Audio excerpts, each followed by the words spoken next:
Right. Um, Hello, everyone. Oops, we've got somebody coming. Yay.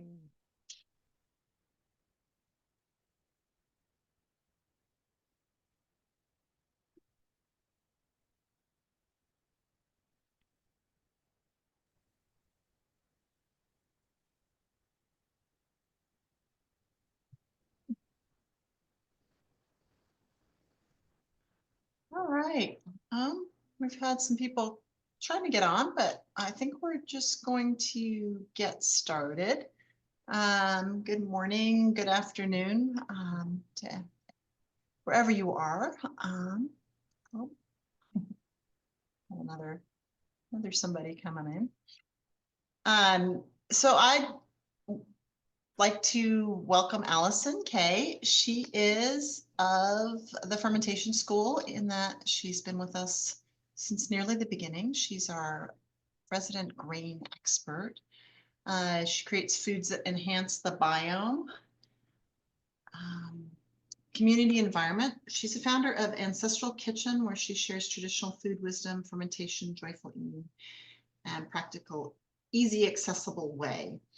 You can find her work at www.ancestralkitchen.com, or, of course, at the Fermentation School, or by searching for the Ancestral Kitchen podcast on your podcast app. At the Fermentation School, she teaches a wonderful rye course. And I don't know if you can see, there's some beautiful breads in front of her that must smell amazing. Suan's course, which is a Scottish oat ferment, a fermenting oats course, a spelt sourdough book, which is pretty cool if you haven't had a chance to see that. Yeah, and we're going to talk this morning about all things ancient grains and how you can ferment them, not just bread, but just all kinds of things. So I'm really excited about this talk. Please leave any questions in the chat. We will stop for Q&A. And I will be putting a PDF in the chat, but also if you're watching the recording, that PDF will be in the course. And so you can also download it there. So I think that's it. Let's get started. So Allison, let's just start it with, what are ancient grains? Thank you for introducing me, Kirsten. It's lovely to be here. Ancient grains, the best phrase that I have come up with to describe them are old school grains. So those are grains that our ancestors have been subsisting on for thousands and thousands of years. People tend to think that people only started eating grains during the time when we settled down and started farming. But if you look at archaeological evidence, grain eating goes back tens of thousands of years, much, much, much longer. So ancient grains are those grains that our ancestors have been eating all that time. So before people started farming, they probably were wild harvesting grass seeds, and they were much smaller, I would guess. Yeah.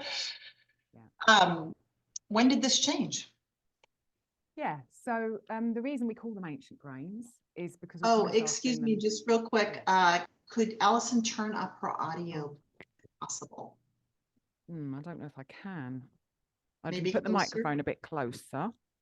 Actually, that makes a difference. Is that helping you, Leanne, as well? Does that make a difference? I can hold it if I have to, but I'd rather just pin it to my better thing.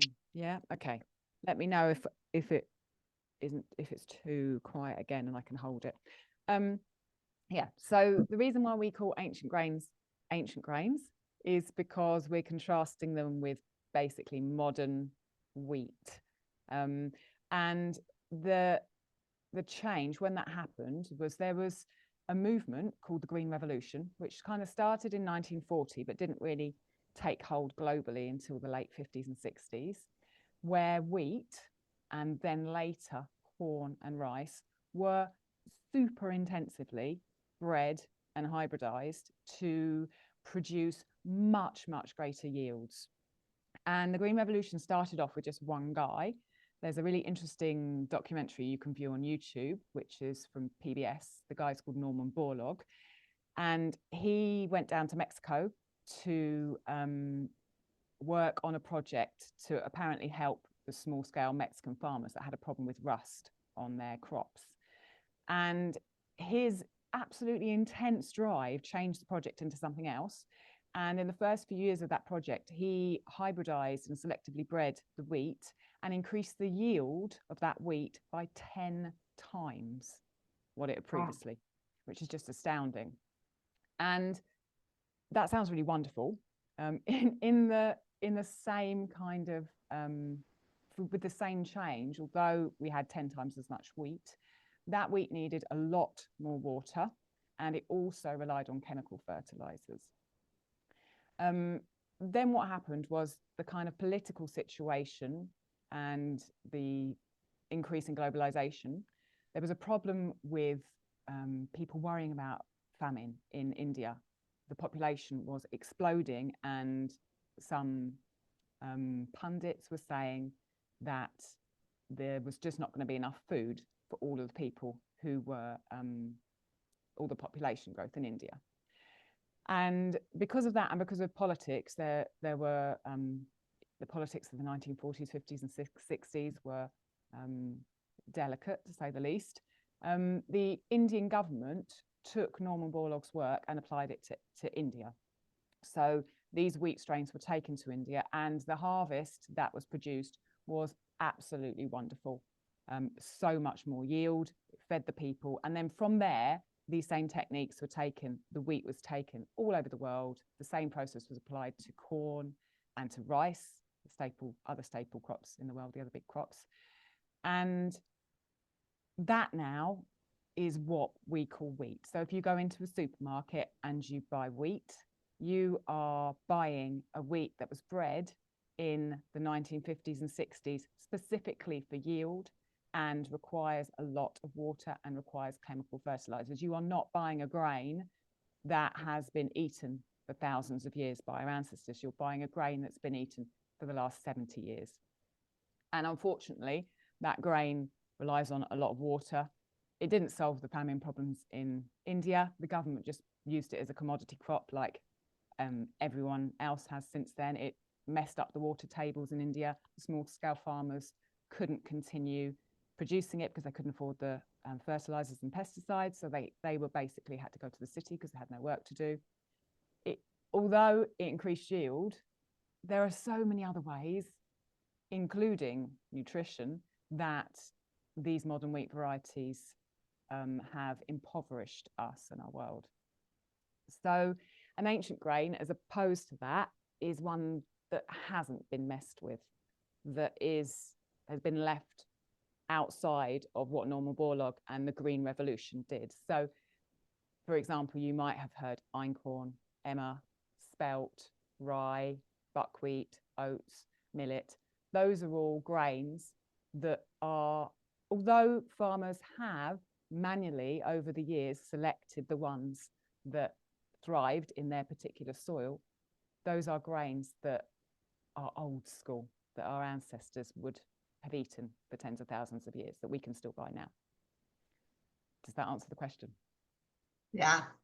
Yeah, the Green Revolution was something, like, if you dive into that. And then there's a wonderful book, and I'm forgetting his name, but he's a Japanese farmer, One Straw Revolution, which I think was sort of came out in the 70s or maybe the 80s, but sort of that counter to that and trying to bring back growing in a different way too. So it seems like a book that, like, if anybody here is really interested in that history and then also in the growing, One Straw Revolution is kind of a classic.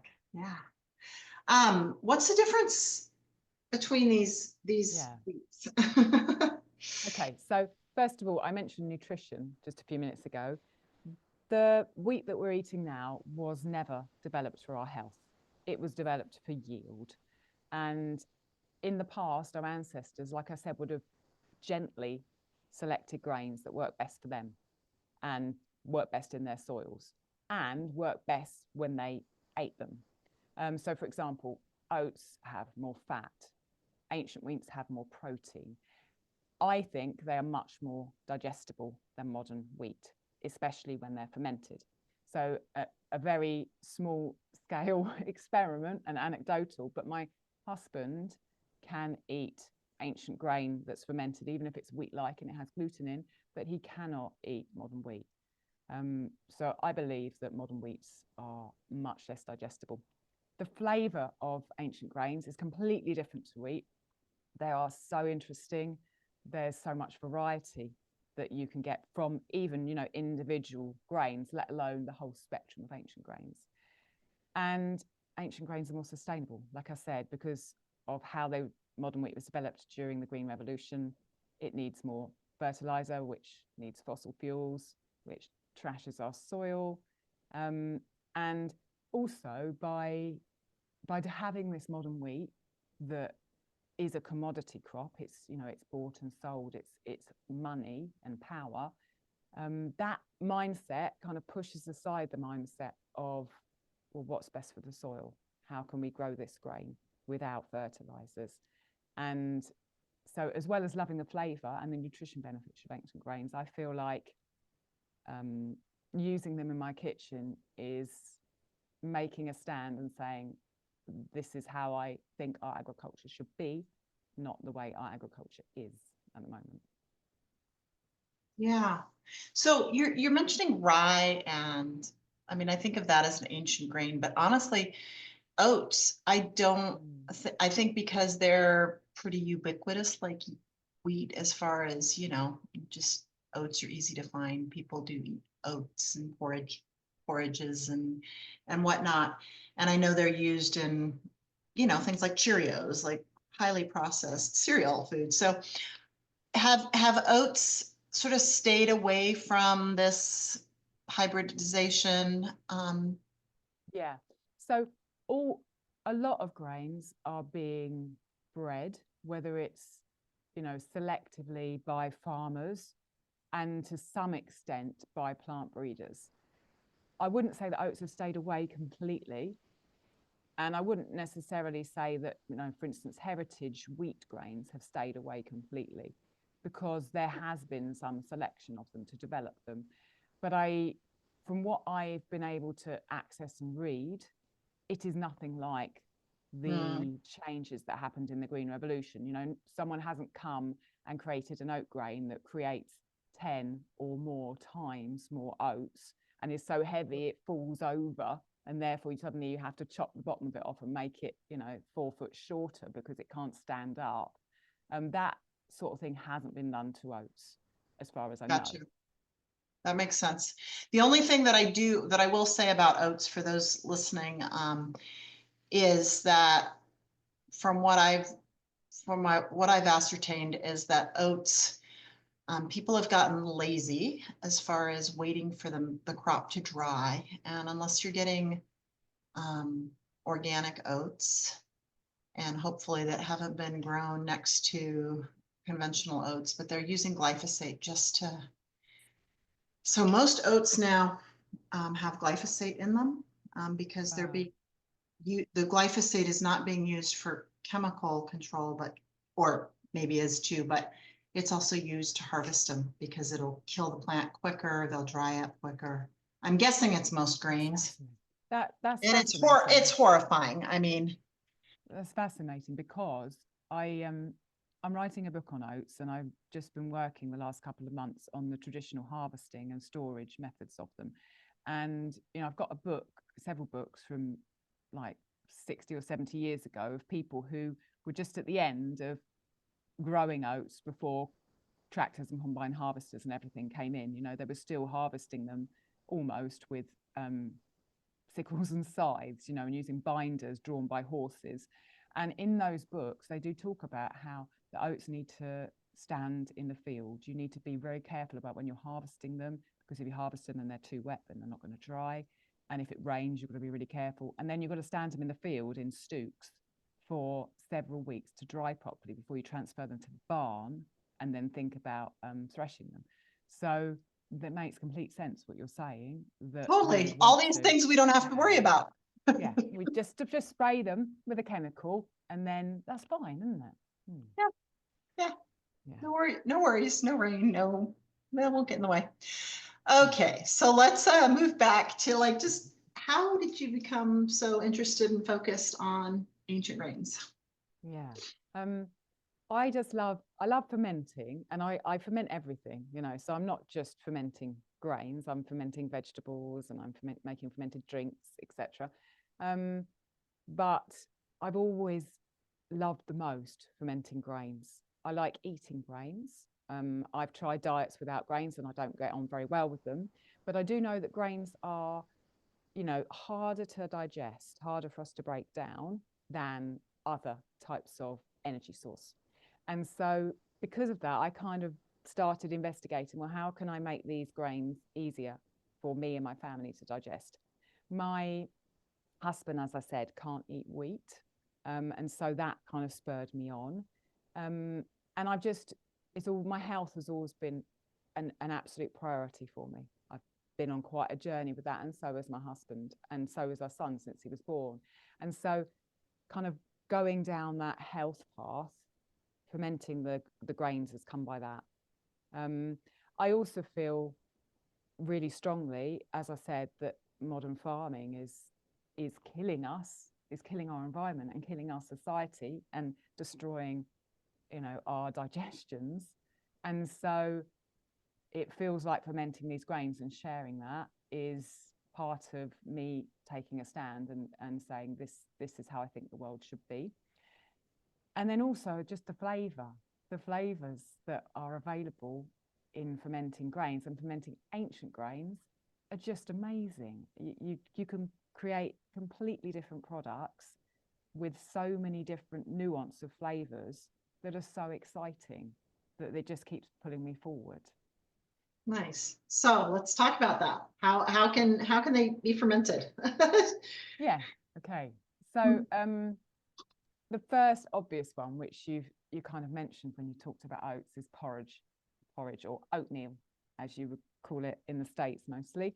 And porridges can be made of any grain and have been made throughout the world of many different grains. So we automatically think of porridge or oatmeal as oats, and those can be fermented. So most people just have their porridge with oats and water cooked. They make it themselves if they're lucky enough to not buy some Quaker thing which has 15 ingredients in it when all you need is 2. But you can actually ferment your porridge quite easily. And it's just a case of simply putting an acid medium. And when we get a bit later on, we'll talk about the specifics of it and we'll talk about that. So porridges have been made all over the world, fermented millet porridges in Africa. This, which I will show you later, is suans, which is a Scottish fermented porridge. So porridge is the simplest one. And then drinks. So beer, which is the one that we basically think of the most, is generally made of barley, but throughout the world it's been made of many, many different things. In Africa, again, they make it of millet, whichever grain was around. Chicha is made with corn. So that's a drink that's made by fermenting grains. I make medieval ale in my kitchen, which is a manual process of fermenting those grains. And I also make boza, which is, we'll talk about that a bit later, which is a fermented drink with millet. So there's a long kind of history of making drinks with grains, and would have been ancient grains by our ancestors. And then the big category that most people think of when they think of fermenting grains is bread. And I think we automatically go to thinking about, you know, a loaf of bread, but throughout the world there is such a variety of breads, and they don't all look like this. So pancakes, for example, there are pancakes all over the world made of many different types of grains which can be fermented. An example of injera in Ethiopia springs to mind, which is a fermented teff pancake. There are also kind of thinner biscuit style breads that are drier than pancakes. So, for example, in the country where I come from, the UK, oat cakes are a kind of a dry, and I say biscuit because that's the term we use in the UK, but I think you'd maybe call it a cracker in the States. You snap it and it kind of is dry. So breads have been made in that form for many, many centuries. And then you've got this type of bread, like a loaf, as we would call it. So porridges, drinks, and breads are the three ways you can ferment ancient grains. Yeah, and I think the word that we use for what you're calling pancakes are flatbreads. Yeah. So That's yeah, right. same thing though. Your pancakes are thicker, aren't they? Whereas our pancakes are more crepe-like, perhaps. You know. Exactly. Yeah. When I grew up, or my heritage, German heritage, Pfannkuchen, which are direct translation pancake, but it really was a crepe, and it's much bigger. Yeah. Okay, so we've got, let's move on to our practical examples, and yeah, what do you have to share there? I mean, you've given us a teaser. Yeah, so let's talk about porridge first. And like I said, it's as simple really as the grain and water to hydrate the grain, and then a starter. And that starter can be anything that has live probiotics in. So this is my rye sourdough starter, which I keep all my sourdough starters of rye. I much prefer rye, and I have a course on the Fermentation School, which is just $5, which talks about tips for creating one of these.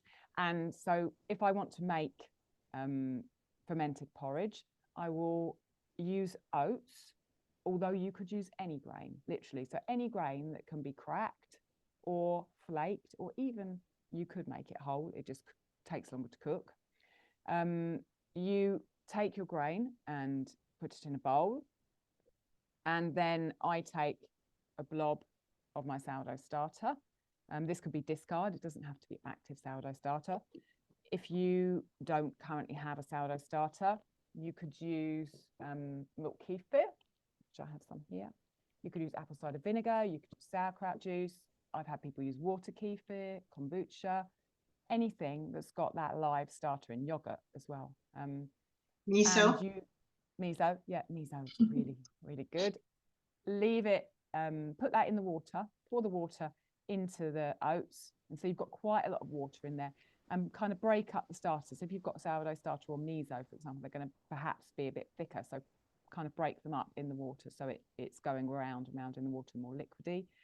Cover it with a plate, leave it on the counter overnight, or longer if you want, depending on how sour you want it, because the longer you leave it, the more sour it will get. And then in the morning, or whenever you want your porridge, literally tip the entire thing into a saucepan, including the water. You don't need to rinse it. So your starter's going in there as well. And then cook it up. And the good things about porridges is, like, they're so variable.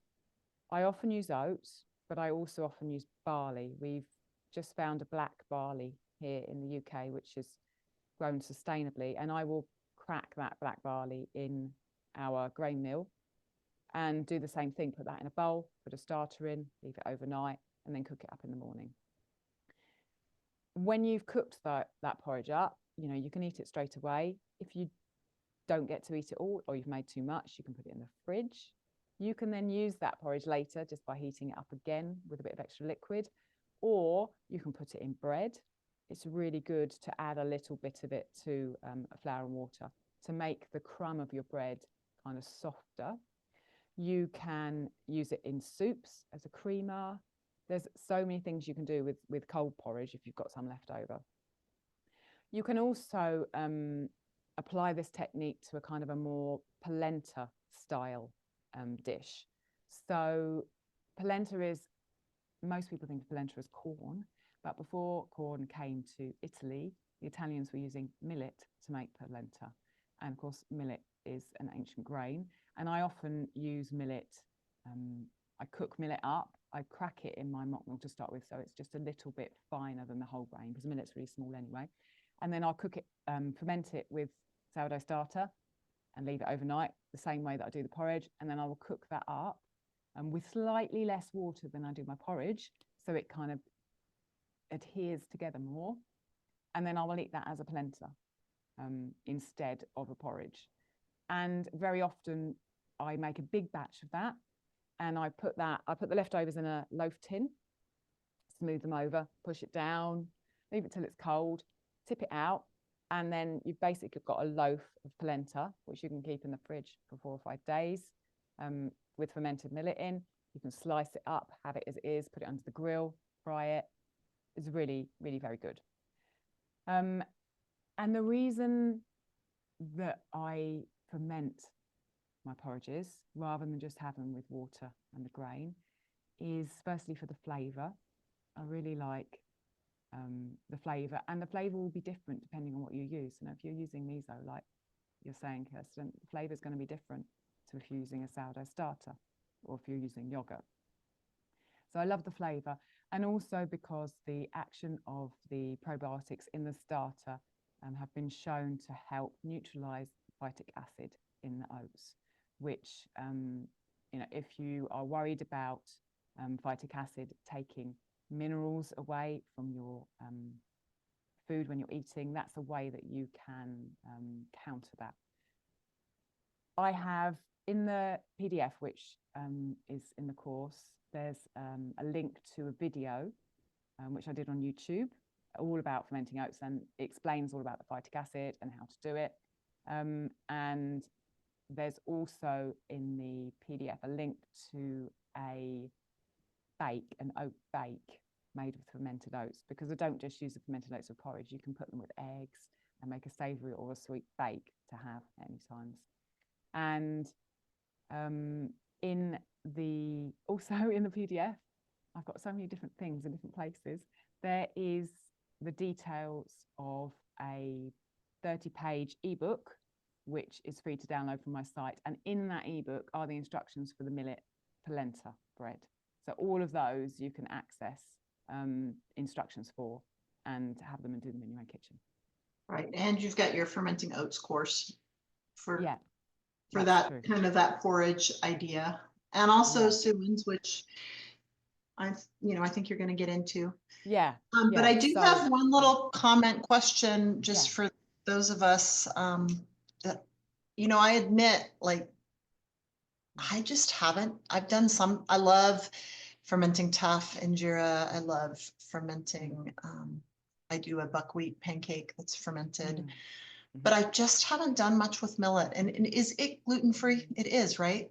Because millet is gluten-free. Yeah, and it's lectin-free. So if anyone's worried about that, millet is a lectin-free grain. And it's lighter because it's gluten-free. You know, even if you're not sensitive to gluten, I find it nice to have as a grain for a change when you don't want that kind of heaviness of something that's got gluten in it. So I think millet is such an underrated grain that was used in Europe for thousands of years before corn came across. And now everyone just thinks it's a bird seed. And it's like, no, we've been using it for centuries and centuries. and it's easy to just make up a millet porridge or a millet polenta and ferment it very, very easy. I'm inspired. I'll have to play around with that some more. Yeah. Cool. Okay, so I was going to mention Suins, which is what I've got here. So I'll just hold this up while I talk about it. So millet, Suins is a special type of porridge, which is traditional to Scotland. And the story of Suins is really interesting because it's a zero waste food. So when this was made kind of regularly in Scotland, the crofters, the people who grew their own oats basically on their own land, would send their oats to the mill to be ground. And when they received the goods back from the miller, they would receive a bag of oatmeal, because rolled oats didn't exist. Oatmeal is a stone ground oats. And then they would receive another bag of things called sids. And that sids was a mixture of the kind of husk that had come off the grain when it was milled, and little tiny bits of the white bit of the oat still attached to that husk. And because there was still the possibility of food in that sids, because it had some of the carbohydrate white bit of the oat and it wasn't just the husk of the grain, the Scottish used to make suins with it. And how they did that was literally pour water over these sids and leave them to ferment. And my course, which is on the Fermentation School, you don't have to have a bag of SIDS from a mill to make it. There are 3 different ways that you can make suins in a modern kitchen. One of them is using a roller mill, if you have a roller mill and want to go that way. One of them is using a high-powered blender. The other one's just using oat flour. So even if you don't have the facilities to grind the grains yourself, you can make suins. And you'll see from this one that this is the fermenting liquid.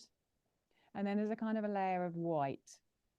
That's the white carbohydrate of the oats. And this bit down here is more of the browny bit of the oats. It kind of separates.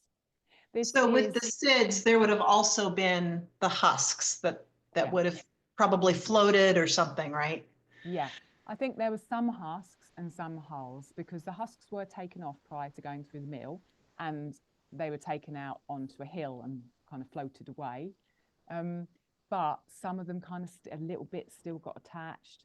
And then some of the Scottish millers would run the oat groats through a pair of stone mill that was wider to try and just crack them and get rid of the husk and the hull. But then they would run them through a thinner mill as well. And sometimes the process from moving from one to the other type of settings of the stones in the mill meant that sometimes some of this hully stuff came through into the oatmeal and was sieved out, and they went through like 5 sieves at the end of the milling. Oh wow, to get the different grades of oatmeals.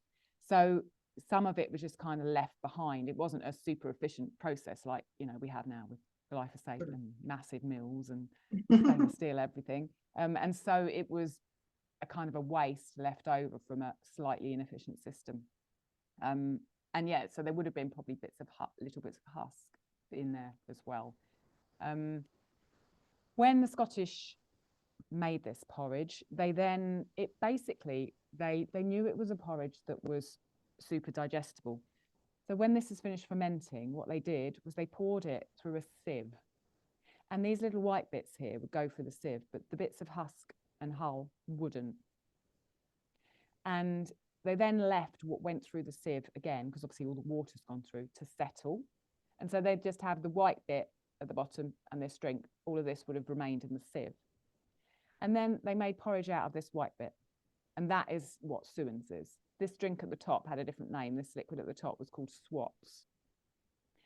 And this porridge, because it doesn't have bran in it, and because it's been fermented for up to 20 days, thinking that, you know, Scotland's really cold, so they're not going to be putting this in an environment that's warm and it's going to ferment really quickly. It happened over several weeks. So it was a slow fermentation.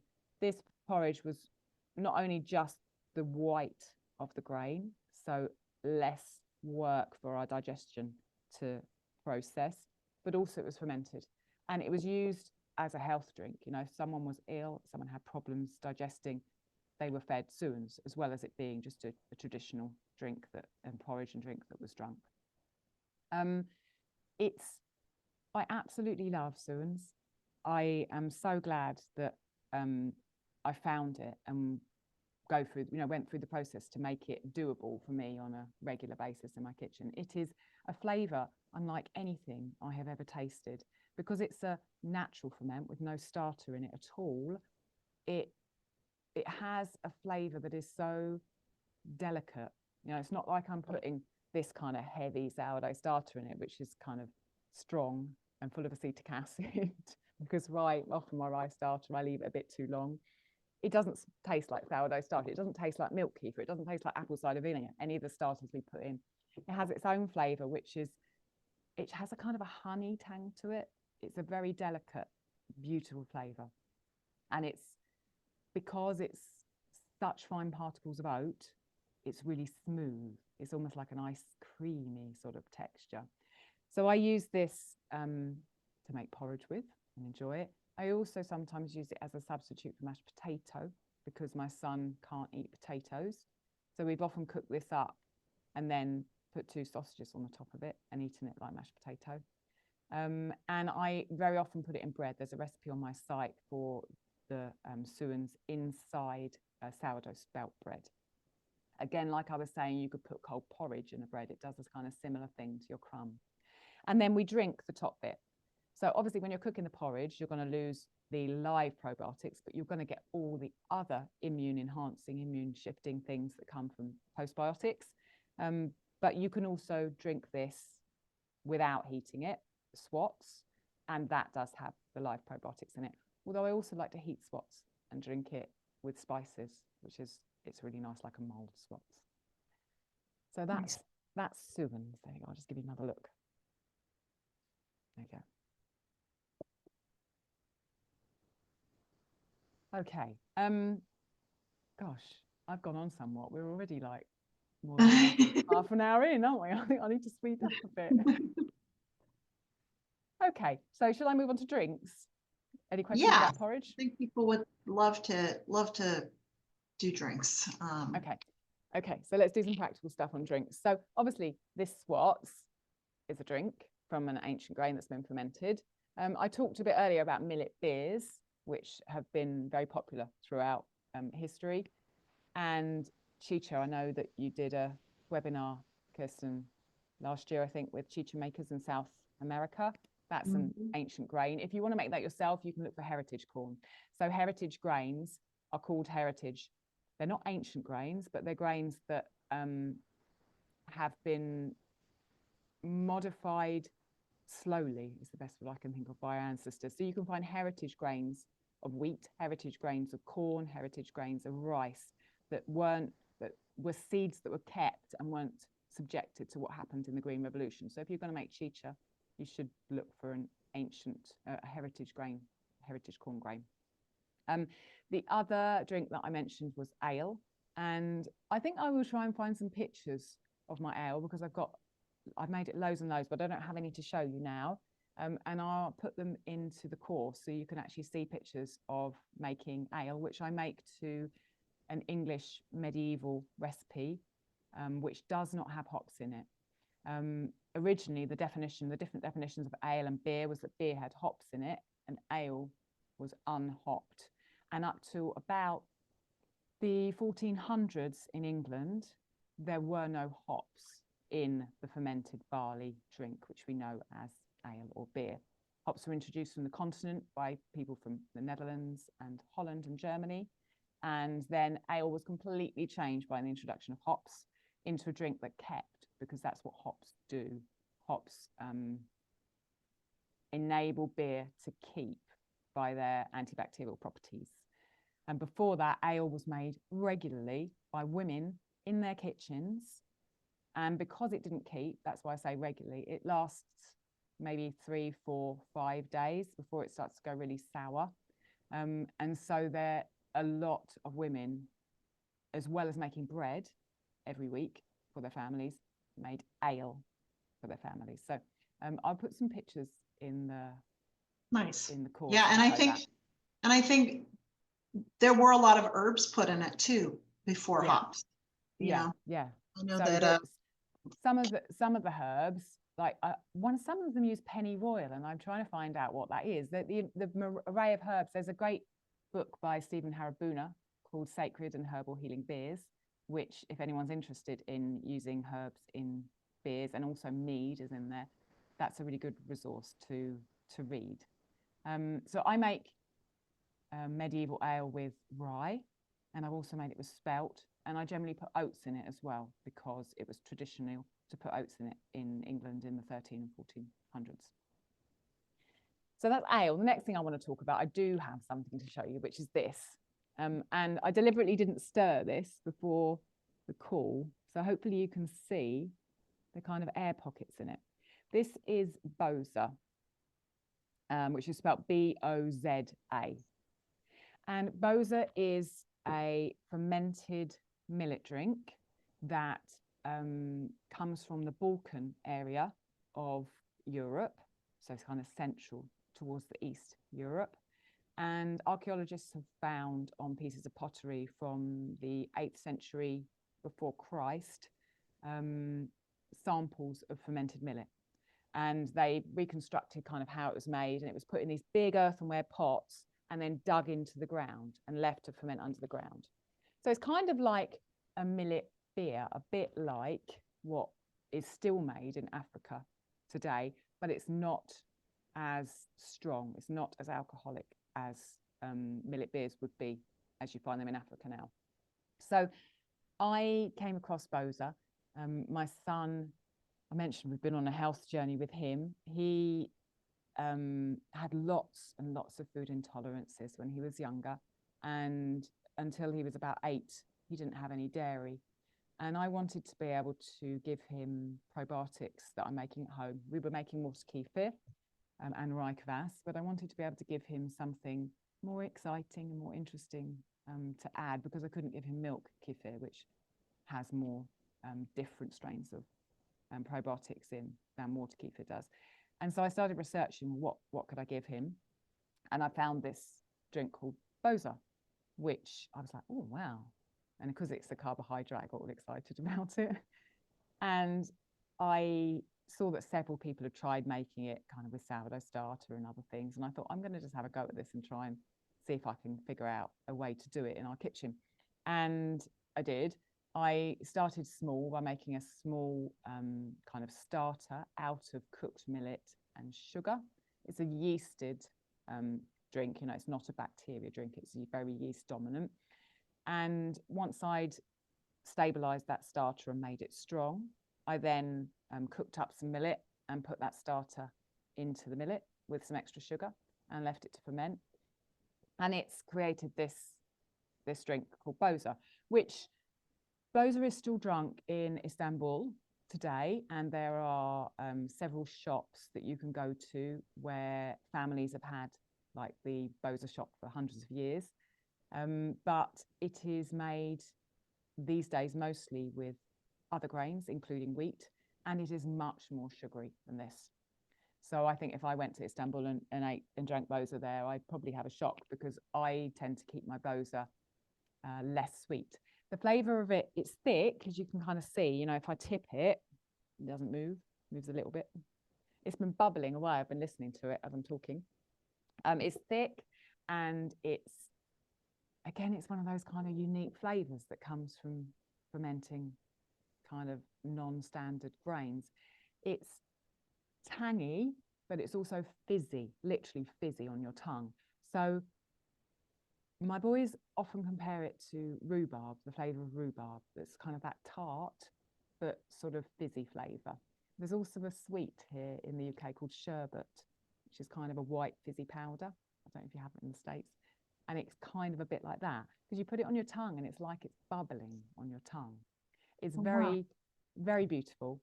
And I use it to drink or eat. Sometimes I put more water in it and it's more liquidy. Sometimes I put less water and you eat it with a spoon. I put it on top of fruit and other dishes. I use it as a base for smoothies. So that's what I've done a lot for my son, because, you know, he couldn't have for a very long time a dairy-based smoothie.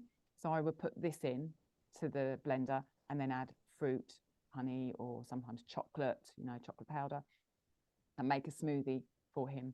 You can, I have a course on my site, which if you're a member of the community, you can use the same code that you use to get your discount on the Fermentation School courses on the Boza course in my site. So you would still get the same discount for this course if you want to explore. It's a video course, just like my other courses. And students of that course have tried making this with different grains. I made it with sorghum as well, which is really very nice. And several students have made it with teff, amaranth, any grain really. You can apply the same techniques to. We like millet because it's gluten-free and it's lectin-free and it tastes really nice and it's economical to buy.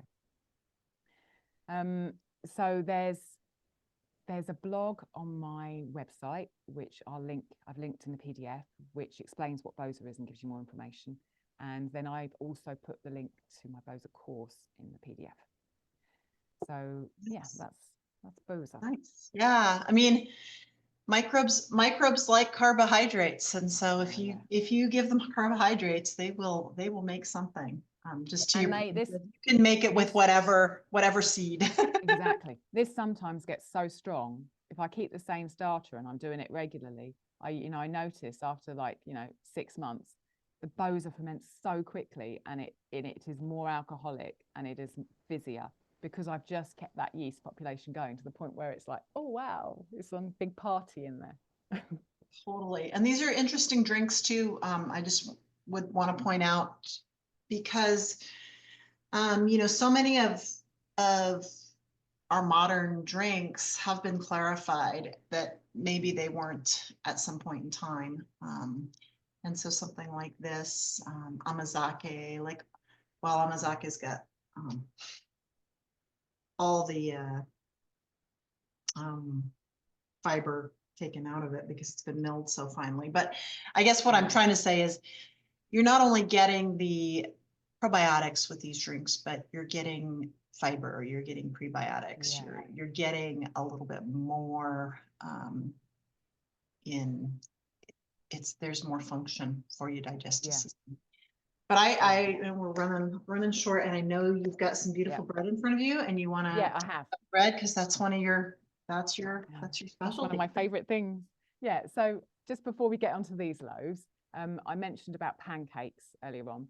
So really, pancakes are really simple to make with ancient grains and ferment, just like porridges.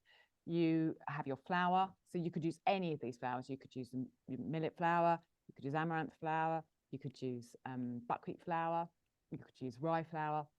You have your flour, you put your starter in just like you would the porridge, you put water in it, you stir it up, and then you fry it like a flat bread. You can make it really thin, like a crepe, European flatbread, or you can make it a bit thicker if you want, with less water. What you need to remember with pancakes is that some of the grains don't hold together without eggs. So if you try to make a pancake out of millet, for example, without eggs in it, it will just crack up in your pan and not work. You'll end up with, like some 5 or 6 bits of pancake. So for grains like millet or sorghum, or just trying to think what else doesn't, millet and sorghum, the two that don't hold together, you need to add a binder like an eggs in there. My son can't eat eggs, so I've looked for pancake choices, crepe choices that work without eggs. Buckwheat is a great flour for pancakes. Like Kirsten, you just said, you make pancakes out of buckwheat. I use this flour, which Hobnadods are an amazing supplier in the UK of alternative grains grown here, and they do a buckwheat flour. And this buckwheat flour has some of the holes in it which are black, so it's kind of medium darkness, and that will hold together in a pancake with just water. So you're literally putting that flour, water, a bit of starter in it, mixing it around, leaving it overnight, then getting your pan really hot, pouring it in there, and it will hold together without eggs. And rye will hold together, spelt will hold together, any of the wheat style ancient grains will hold together as pancakes. We do have a question about, and you just said a bit of starter, and you said a bit of starter for the for the porridge. And so one of the questions is, like, what's our bit look like? Like what kind of proportion are we talking about? It's a good question. Very good question. Yeah, so I would say if I'm making porridge for 3 of us for breakfast, I would generally use around 100, and I'm going to say it in English grams now, 190 grams to 200 grams of oats for the 3 of us. I don't know what that is in cups, I'm sorry. And in a situation like that, I would generally use about a tablespoon of sourdough starter in it. I'd probably use the same of milk kefir, maybe slightly more. I'd probably use about the same of vinegar.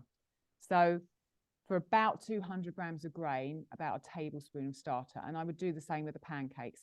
It is arbitrary, so if you don't want your grains to ferment as much, don't put as much starter in there. If it's summer and you're leaving them out on the counter and it's really warm, don't put as much starter in there. If you're in the middle of winter, then put more starter in, because it's going to need more of those guys to actually get and do the work in the cold weather. So it's an arbitrary thing, and it also depends on taste. If you like it really sour, put more in. If you don't, put less in. It's not something that's set in stone that's either going to work or not work based on how much you put in. Thank you. So with the pancakes, the the crepes or flatbreads.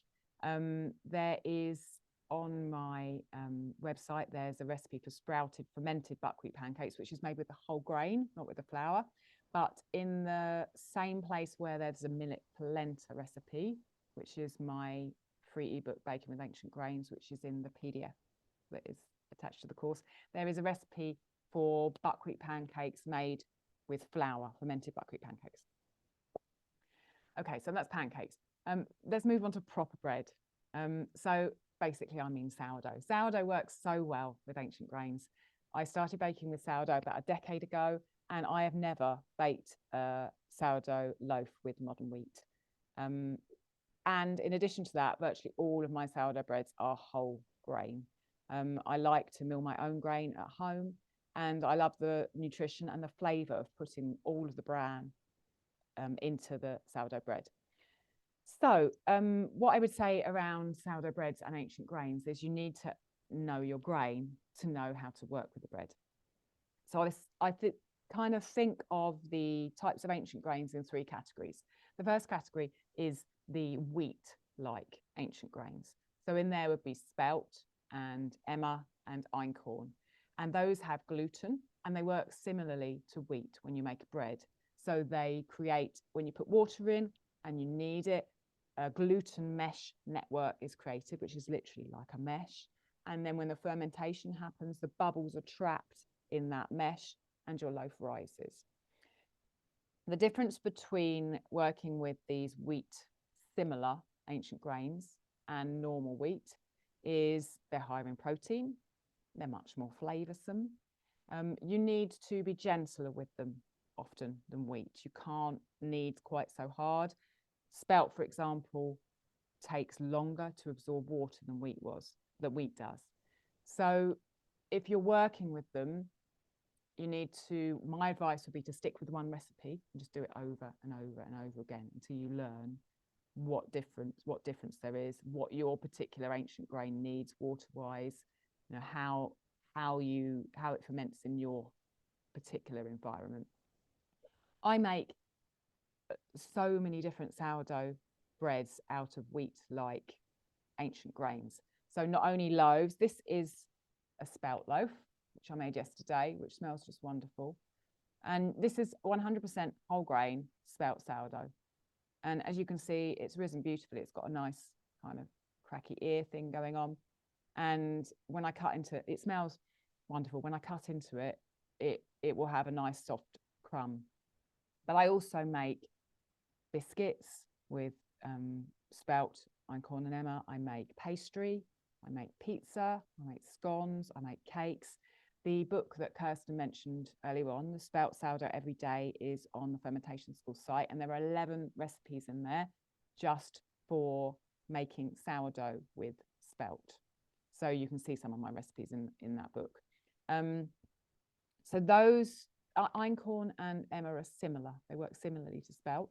But I mean, all of these grains, those three grains, it's very hard to be completely prescriptive because your spelt might be different to my spelt. One season's spelt might be different to the next year's spelt, depending on how the weather was, you know, what particular type of spelt it is. So, like I said, it's taking one simple recipe, like the everyday recipe, which is the first one in my book, and just doing it again and again and learning. But spelt is wonderful. It's so nutty, it's so versatile, and it's so tasty. So the second group of ancient grains sourdough bread making I like to categorize together are the grains that have gluten in but that work differently to the wheat style. So rye is an example of this, and barley is an example of it as well. This one's been half eaten, as you can see. I couldn't make it just whole and leave it. This is a rye sourdough, 100% whole grain rye. And you can see rye's got quite a reputation for being, you know, a dense bread, but there are holes in this, and it's 100% whole grain, and it cuts really beautifully. As you can see, we've cut it for sandwiches. You can use it as a sandwich bread. Rye works differently to the wheat-like grains in that it doesn't have this gluten mesh network. It has a different type of gluten, which means that some people can actually eat it even if they have gluten intolerances. So if you know someone who has trouble with gluten, not necessarily celiac, because you have to stay away from gluten completely, but if they have just an intolerance to gluten, you could try them with a rye sourdough to start with. This is where my husband kind of came back into eating gluten through this rye. And rye, instead of working through that gluten mesh network, when you put water with rye, it creates a gel, and it's the gel that traps the gases in it to make it rise. It also has substances in it that can cause havoc and break down that gel. So you need to use a large portion of pre-fermented acidic flour when you make a rye loaf. I have a course which Kirsten's mentioned on the Fermentation School, which is my biggest course there, which is about mastering rye bread, understanding rye bread, how it works, understanding how to make a starter, and then taking that and making a normal sandwich loaf with me video guiding you all the way through. And then there's a section on discards, how to use your sourdough discard, how to make pancakes. And there's a kind of a cakey spice bread in there. And also then there's a Russian rye loaf called Borodinsky, which is even richer and even thicker and even more delicious than this one. Rye is wonderful to make bread with, and you can make loaves that are not only really rich and flavoursome. Rye has more sugars in than these wheat-like grains, so the flavour is richer and deeper. But you can also make grains that are perfectly cuttable and rise really well. Barley is in that same category, that it contains gluten, but you can't work it like you would work spelt, emmer, or einkorn. The third category of ancient grains in terms of bread making is the non-gluten grains. And again, like I was saying with the pancakes, there's a difference between the different non-gluten containing ancient grains and fermenting them into sourdough. So buckwheat, for example, you can make a loaf with 100% buckwheat sourdough, and it will stay together and rise. But oats are too heavy to do that. Millet won't stick together very easily. Sorghum won't stick together very easily. But it is possible to combine non-gluten ancient grains together to make a loaf that you can slice. So you can put some buckwheat in, combine it with oats, then combine it with a lighter grain like millet.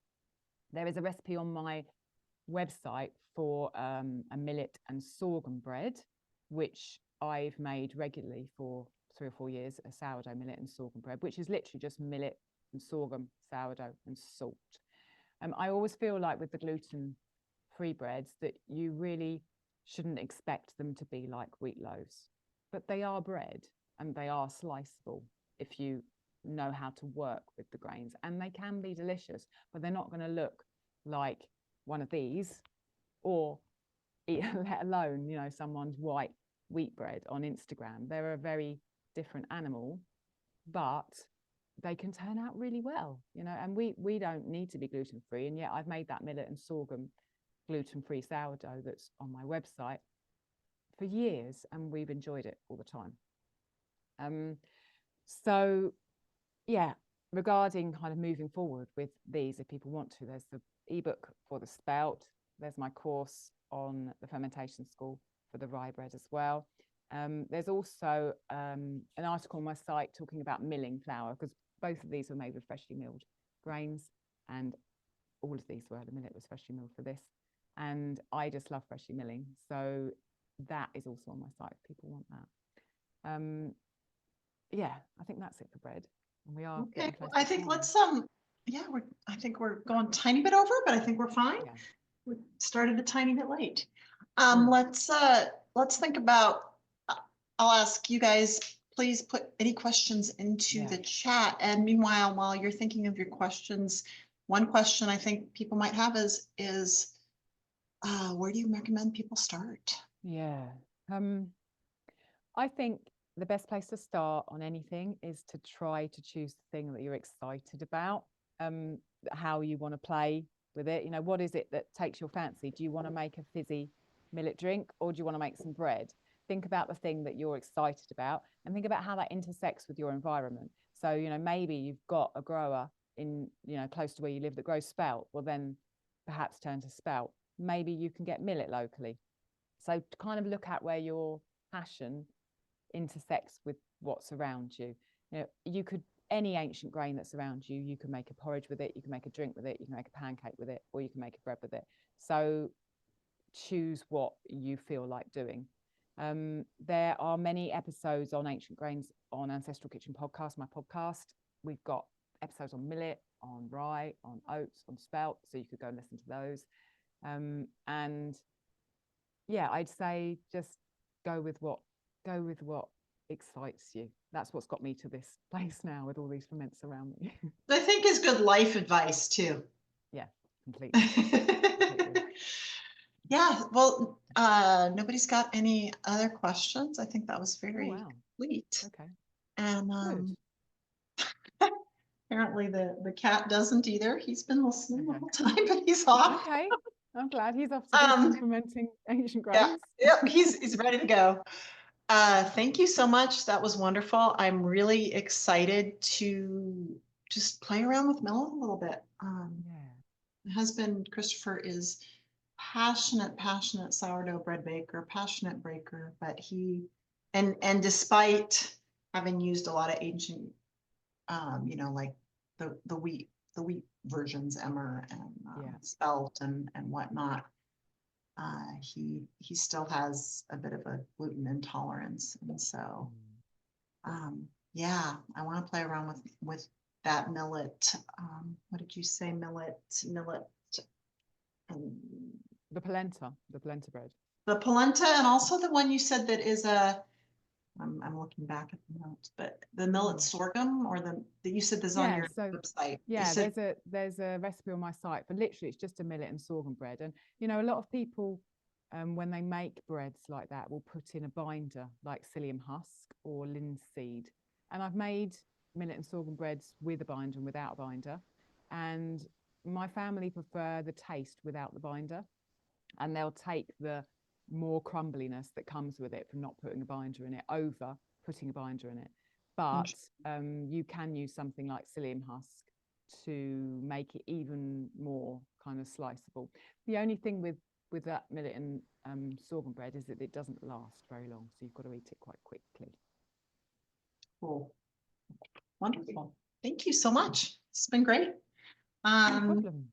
Yeah, and I want to go and eat this because it smells amazing. I know, I'm so jealous. I'm like, it's good we don't have, you know, smell-o-vision here.